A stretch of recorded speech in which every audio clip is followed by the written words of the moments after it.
Today, we look at the man behind the Toyota Hilux, Stuart James Scharnick. After being linked to General Shadrack Sibiya during testimony, Sharnick finally responded in media interviews. He denies being a police officer, denies being a bodyguard, and denies owning any security business. But he admits that he is a close friend of General Sibiya and says Lieutenant General Kumalo knows him very well. Thank you for subscribing. Let's break it down. The ongoing relationship between Stuart James Scharnick and suspended Deputy National Commissioner of Police, Shadrack Sibiya, has become one of the most puzzling and controversial stories circulating in policing and public accountability discussions. What began as a narrative about a concerned community member reporting crime has grown into something far more complicated, involving shared vehicles, criminal records, claims of legal involvement, and a connection that defies ordinary procedure. According to Sharnick, everything started as a community safety issue. He explained that crime in his KwaZulu-Natal area was escalating while local police appeared ineffective or unresponsive.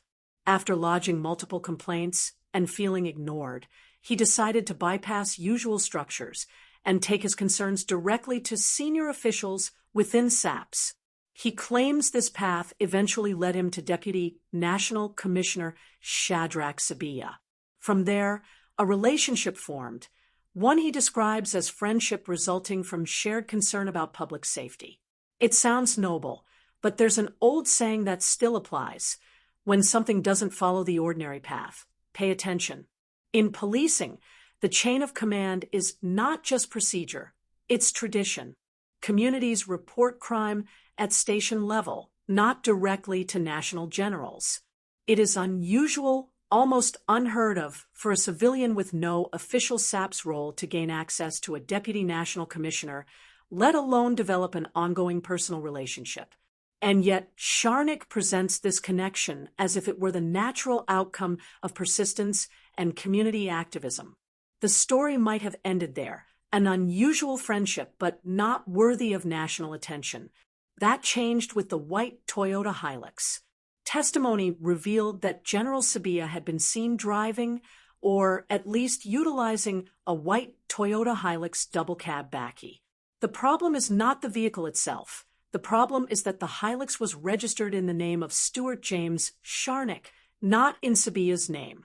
During the Madlanga Commission, Lieutenant Gen. Dumisani Kumalo, Divisional Commissioner and head of SAPS Crime Intelligence, stated under oath that the Hilux was found parked at Sibiya's residence during a search operation on October 9, 2025, and that the Hilux often traveled in tandem with a BMW associated with Sibiya's SAPS office. A deputy commissioner of police, a man with access to SAPS vehicles, chauffeurs, and state resources, regularly using a vehicle registered to a civilian raises obvious, unavoidable questions. Why would a high-ranking police official use a vehicle belonging to someone outside SAPS, especially someone with no formal employment or appointment in the organization? This becomes even more troubling when considering Sharnick's background. Testimony indicated that Sharnick has an extensive criminal record, approximately 34 cases over the years, with roughly 18 resulting in guilty findings. Many of these involve offenses such as carjacking, vehicle theft, and assault. The rest were withdrawn or resulted in acquittals. People can move on from their past, but the proximity between a senior police official and a person with this record is not something that can be brushed aside as coincidence or merely friendship. When asked about the vehicle arrangement, Sharnick defended it by saying the Hilux being registered in his name does not make him a bodyguard or SAPS employee. He offered no real explanation for why the deputy commissioner would rely on a vehicle under his ownership.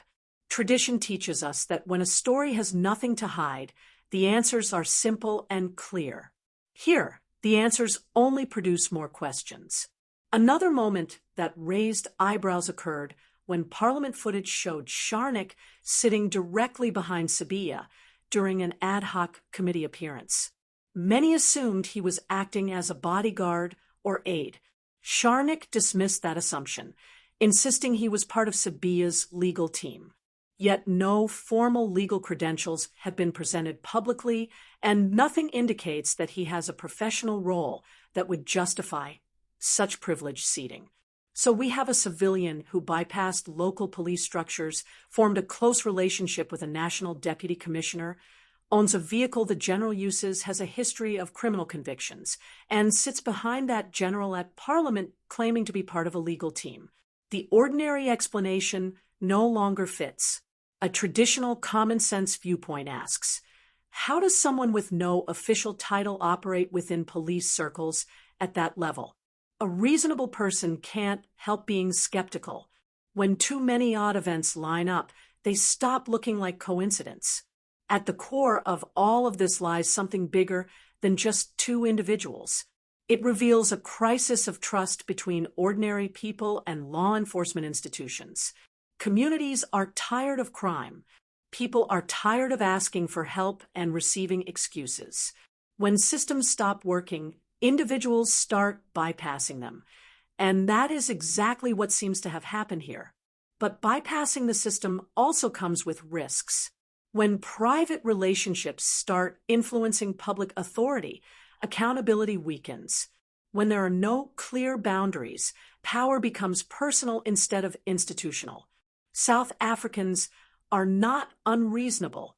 If everything about the relationship between Sharnick and Sibiya is legitimate, then transparency would settle the matter. Instead, every explanation seems to create another mystery.